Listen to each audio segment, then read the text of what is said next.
So our learning goal, we have two of them today. Let's just talk about the first one, because that's what we're going to be doing on the front side. So eyes over here. I can write an equation to represent a set of ordered pairs. Remember, a set of ordered pairs makes up a what? What's that called? A set of ordered pairs is called a, this was an R. A set of ordered pairs is called a relation.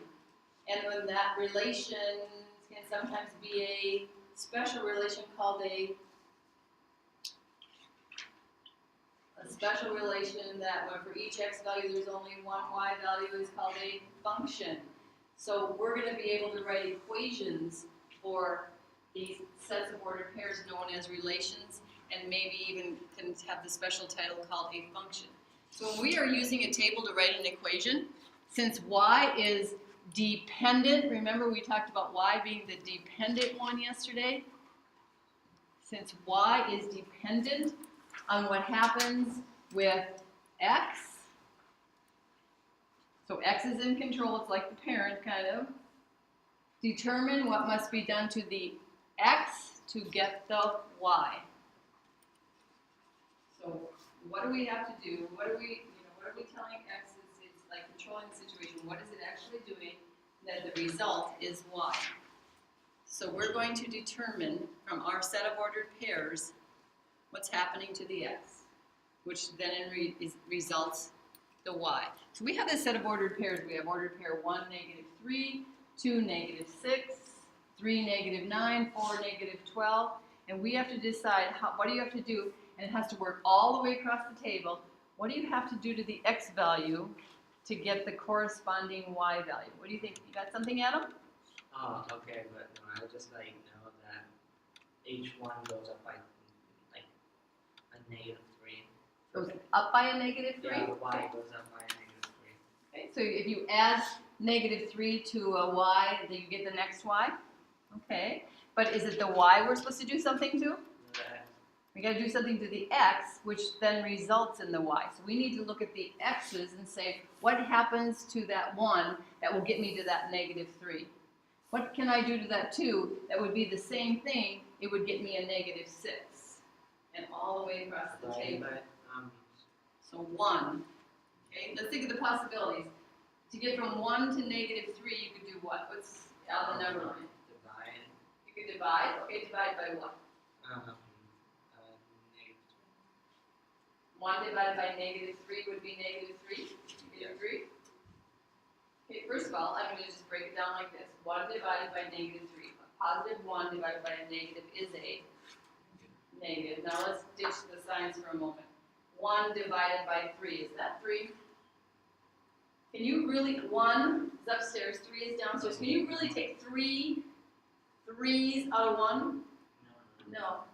So that can't be it. It'd be what? It would be 1/3. It'd be 1/3.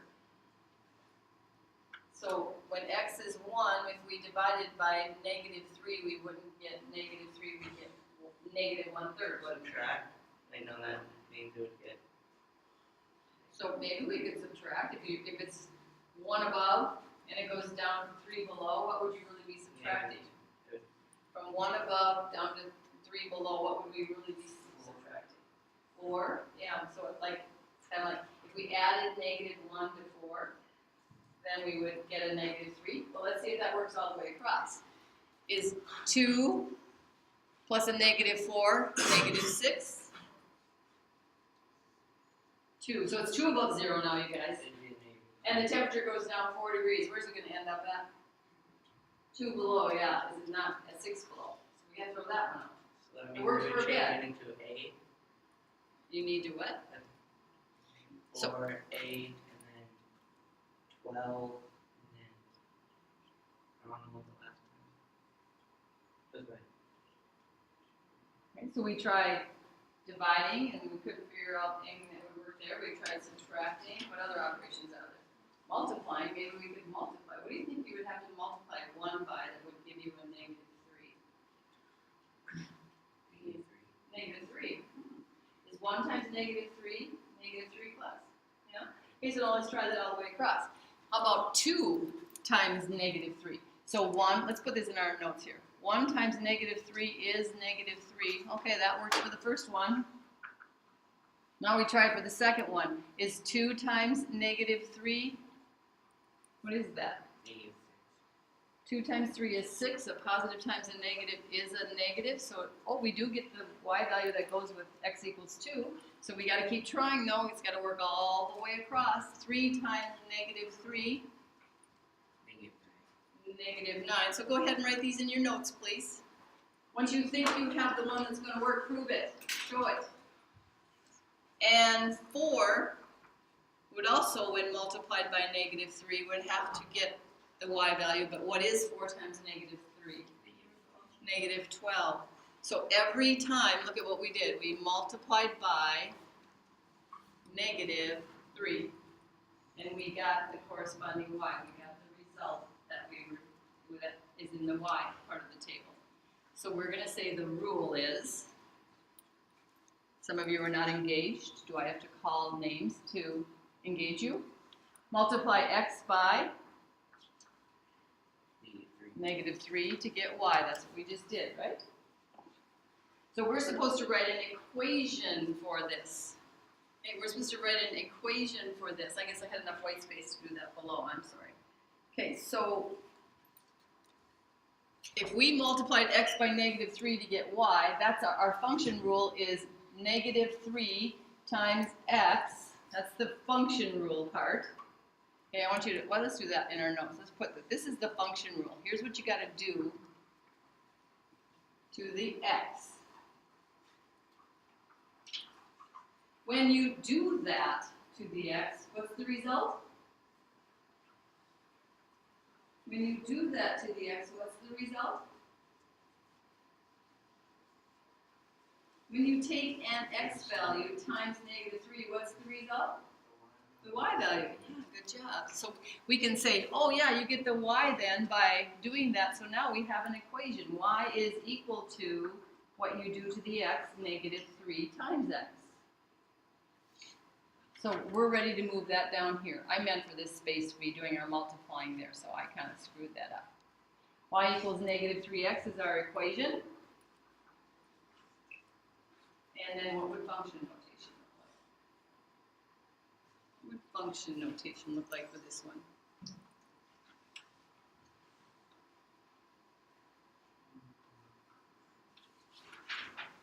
fx equals negative 3x.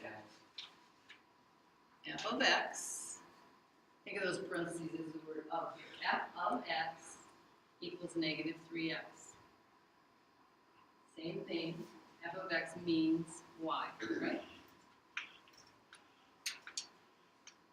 Okay, let's do number 2. When they give them to you as a set of ordered pairs, we need to put them into a table because it makes it a lot easier to be able to see what's going to happen. So when they give them to you as ordered pairs, I want you to draw a table like I've done for you here.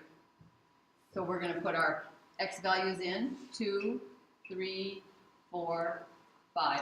And if they're not in order like they are in this list, you want to put them in order so you can tell easily what's happening. Okay? And then you need to put the y's that belong with them.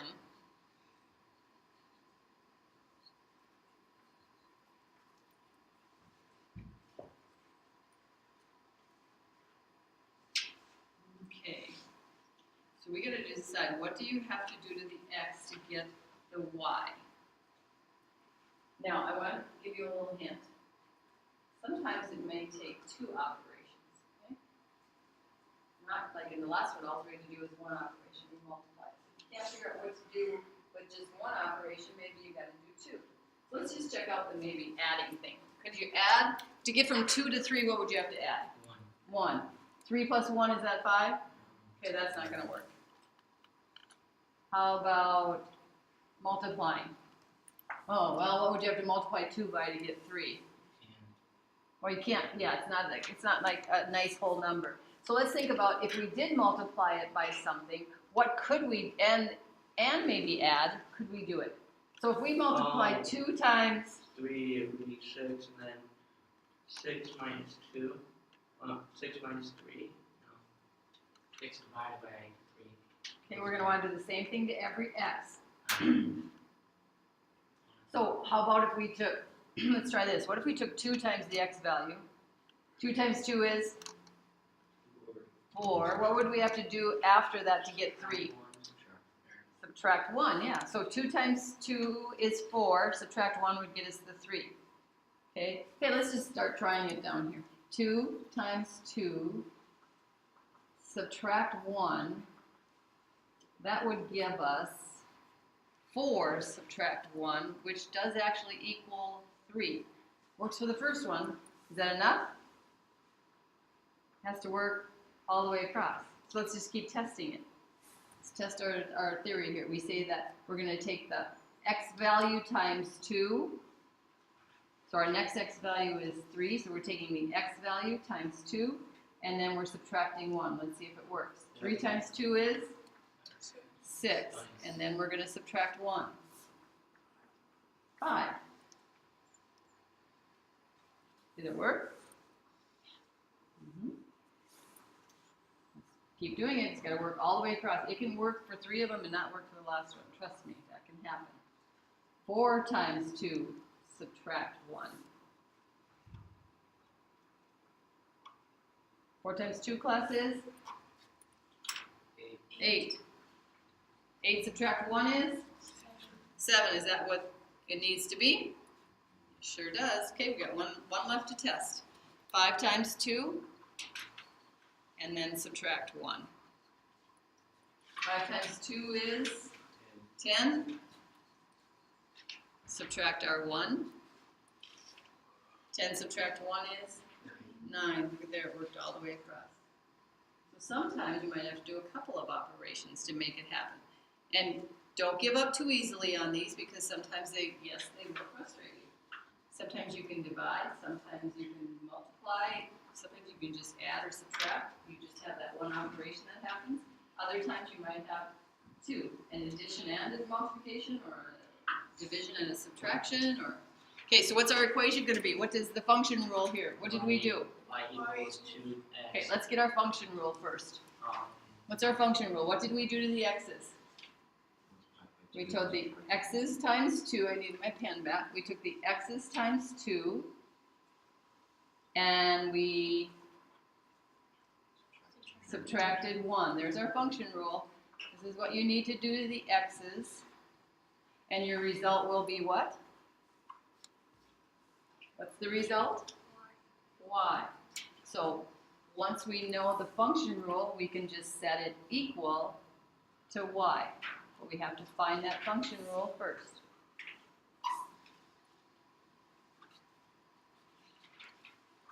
So maybe up here we should also write it in words. We multiply x by 2 and subtract 1. That's what we did to get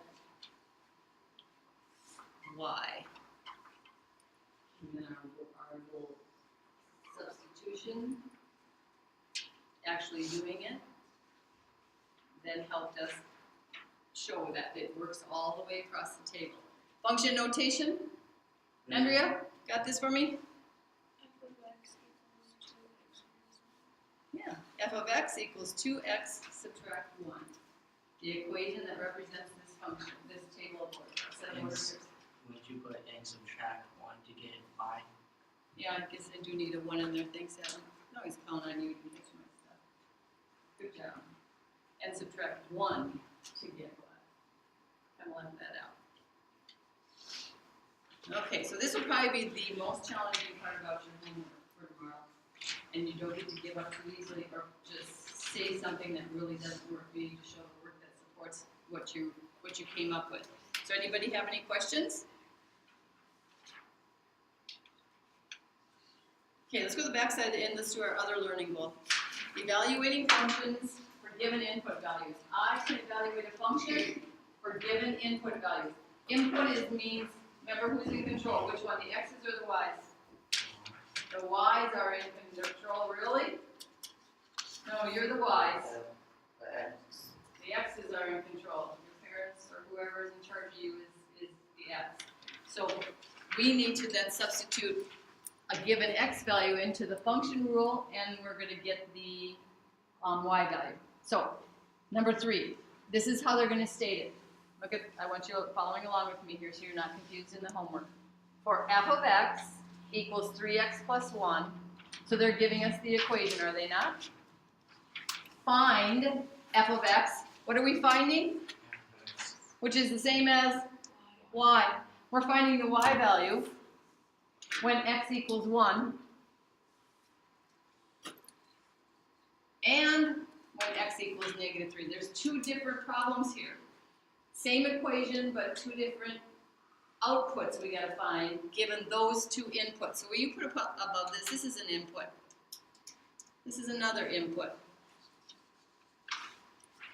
And we're going to substitute those in and get our output. And then it says show results in a table. So the tables are already there for us.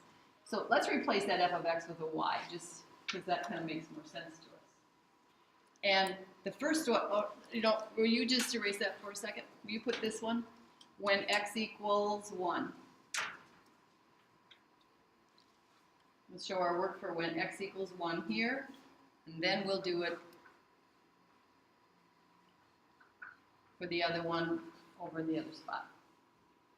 Okay, what's going in for x? Our input is 1.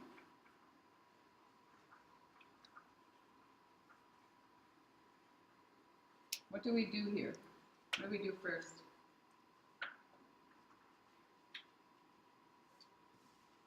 What do we do first? Do we add the 1s, or we take the 3 times the 1? 3 times 1. 3 times 1, which is? 3. And so what's our y value? I kind of ran out of space here. Y equals?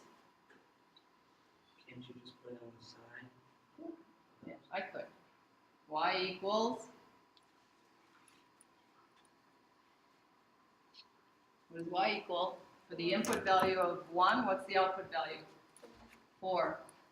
So let's go put it in our tables for the f of x or the y. Doesn't matter which way you make your table. You can either call it f of x or you can call it y. You don't really need to make 2 tables for me. I just want you to have a table. And we got another input value we're supposed to do. When x equals what? -3. So go ahead, write down that equation again, substitute into it, and get the output value for it.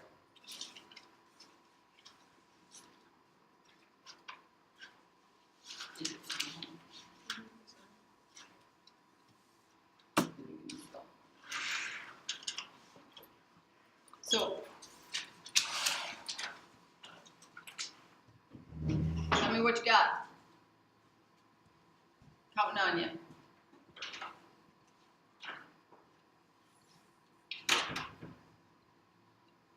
I'm not going to turn around, I'm going to hear it. What did you get? Y equals?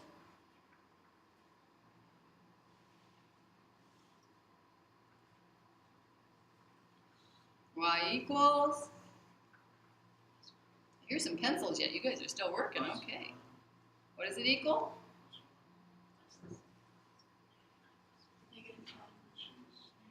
It's 9 below 0. The temperature goes up 1. It's 8 below now. Okay. So -8. Okay, now you can look at my work and see if yours matches. Substitute -3 for x. Do the multiplying first. +3 times the -3 is -9. Add 1 to that. Temperature went up to -8. Questions? Do you have to show this much work? Yep. Do you have to show 2 tables? No. 1. Okay. So I'm showing you that you can either show it as a f of x table, or you can show it as an xy table. Okay. So that we can see ordered pairs, tables belong with equations. They are together. Okay, let's do one more of these. For g of t just still means the same thing. We have a function going on here. T is the independent variable this time instead of x. Remember I said x typically is, but other variables can be. In this case, it's going to be t. So we're going to find g of t when t equals 24 and when t equals negative 40. So when, let's start with the t, I wrote x here. I don't really like t's, but when t equals 24. So again, you can either write g of t is still the same as y. Just like f of x is the same as y, so is g of t. So if you want to write it as y equals 1/4 t minus 1, you can do that. Okay, y equals 1/4 what? What's going on here? Multiplication. So we're going to put a 24 in there, and we're going to be multiplying, aren't we? Okay, I have $24. I'm going to give a fourth of it to you, Preston. How much money am I going to give you?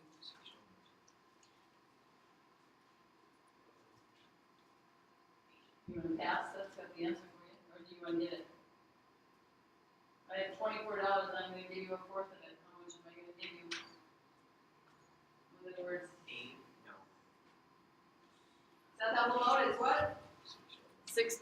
Yeah, I'm going to give you $6. A fourth of it, basically what you have to do is say what's 24 divided by 4. So y equals 6, take away 1. Our y value is 5. So when t equals 24, y or g of t equals 5. So make an xy table or a t table. So here, notice what I'm doing here. I'm letting t become x. And this one, I'm just keeping them as t and g of t. And the reason that we can kind of like rename it as x is because we understand that it's playing the same role as x would in an equation. Okay, now we have the other one to do. So we have when t equals, and you need to show this on your paper like this. What are you doing?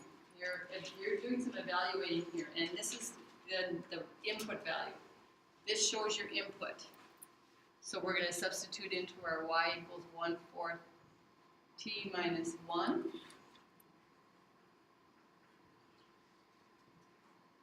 And for t this time, it's going to be negative 40.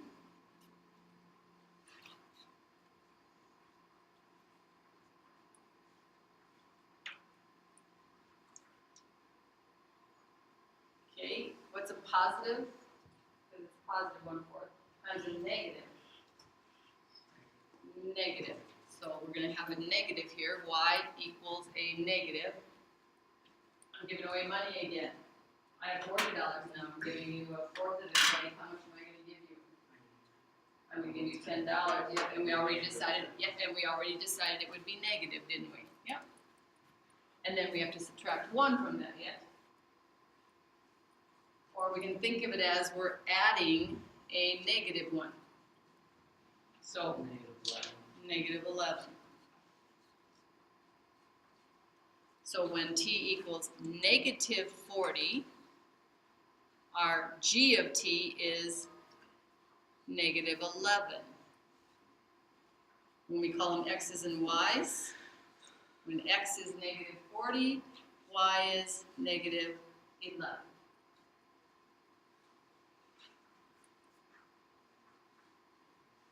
Because when we start graphing them on a coordinate plane, we have to understand that. That's why I kind of do this. X's can take the place of t's. So we know it would be the first number in the ordered pair. Y's can take the place of g of t because it's the second number in the ordered pair. Okay, anybody have any questions? These are the two things you will be practicing in your homework. So when you're doing writing the equations from a set of ordered pair, what part of your note should you be using? What part of the note should you be using if they ask you to write an equation for a set of ordered pairs? On the front. How about the front side, first learning goal? If they ask you to evaluate a function for given input values, where should you probably refer to? The back side of your notes, yeah, the other learning goal. So any part of it you're not clear about, you want to ask a quick question on it. It's okay to ask. I guess not, I'm not even getting any eye